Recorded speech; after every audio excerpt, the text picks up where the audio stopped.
Hi friends, இன்றைக்கி Pandian store பார்ப்போமா? பார்க்குறதுக்கு முன்னாடி ஒரு லைக்கு, ஒரே ஒரு சப்ஸ்கிரைப் பண்ணிவிட்டு வீடியோக்குள்ளே வாங்க போகலாம். என்ன நடக்குதுன்னு பார்த்தீங்கன்னா, கதிர் அவங்க மாமா வீட்டை பார்த்துக்கிட்டே வாசலில் போய் உட்கார்றாரு. உட்காந்த கொஞ்ச நேரத்தில் பார்த்தீங்கன்னா சின்ன மாமா வராரு. சின்ன மாமா அவருக்கு ஒரு சந்தேகம் இருக்குது. அந்த சந்தேகத்தை தீர்த்துக்கலாம்னு வராரு. என்னடா கதிர், நீ தான் மாமாவை அண்ணனை இறக்கி விட்டையாம்ல அப்படின்னு சொல்லி கேட்குறாரு. ஆமாண்ணே அப்படின்னு சொல்லி, ஆமாம் மாமா அப்படின்னு சொல்லி கதிர் சொல்கிறாரு. என்னடா என்ன செஞ்சிச்சு அண்ணனுக்கு, எப்படி இறக்கி விட்ட அப்படின்னு கேட்டதுக்கு, இல்லை அங்கிட்டிருந்து வந்தார், சரின்னு கூட்டிகிட்டு வந்தேன் அப்படின்னு சொன்னான். இல்லையே அண்ணன் வேறு மாதிரி சொல்லிச்சே, மயக்கம் வர மாதிரி இருந்துச்சு, அந்த நேரம் நீ கூட்டிகிட்டு வந்தேன். ஐயோ சொல்லிட்டாரா? நான் கூட நினச்சேன் சொல்ல மாட்டாருன்னு, நீங்களாம் பயப்படுங்கன்னு சொல்ல வேணான்னு சொன்னார் அப்படின்னு சொல்லிட்டேன்.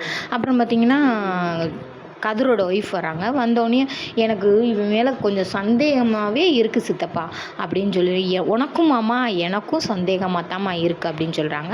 அப்படியே பார்த்தீங்கன்னா கொஞ்சம் நேரம் கழித்து சரவணனும் அவங்க அப்பாவும் பேசுகிறாங்க. அப்பா நான் வீம்புக்கு பேசலப்பா, நான் தெரியாமல் ஏதோ ஒரு கோவத்தில் தான்ப்பா அந்த வார்த்தையை விட்டேன், இல்லைன்னா அந்த கோவத்தில் நான் அந்த வார்த்தையை விட்டுருக்க மாட்டேன்ப்பா அப்படின்னு சொல்கிறேன். சொன்னோன்னே கோமதி சொல்கிறா, என்னடா நீ யாரோ ஒரு பொண்ணு கூட எப்போயோ ஒரு தடவை பேசுகிறேன்னு சொன்ன, இப்போ ரொம்ப நேரம் பேசுகிறேன்னு சொல்லிக்கிறாங்க.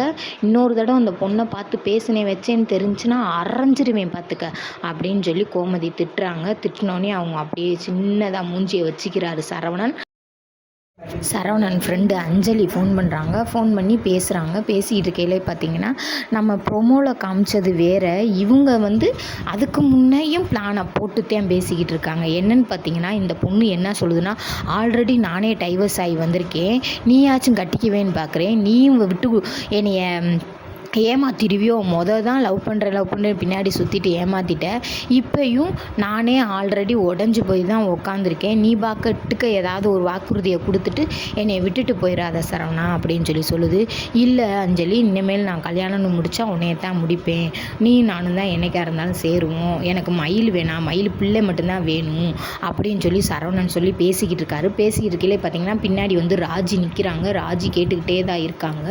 என்னடா இவ்வளவு கஷ்டம் நடந்துக்கிட்டு இருக்குது, இவர் இவ்வளோ ஈஸியாக பேசிக்கிட்டு இருக்காரு அப்படின்னு சொல்லி நிற்கிறாங்க. அடுத்து கொஞ்ச நேரம் கழித்து பார்த்தீங்கன்னா பின்னாடியே நம்ம கதிரும் நிற்கிறாரு. கதிரும் நிற்கையில் கதிர்கிட்ட சொல்கிறாரு, இங்கே பாரு வீட்டில் என்ன நடந்துக்கிட்டு இருக்குது, உங்கள் அண்ணன் என்ன பண்ணிக்கிட்டு இருக்காரு அப்படின்னு சொல்கிறாரு. எங்கள் அண்ணன் ஃபோன் தானே பேசிகிட்டு இருக்கேன், அது பாட்டுக்கு பேசிட்டு போகிறேன் அப்படின்னு. உங்கள் அண்ணன் அந்த பொண்ணுகிட்ட தான் பேசுகிறாரு. அந்த பொண்ணுகிட்டையா என்ன சொல்கிற அப்படின்னு.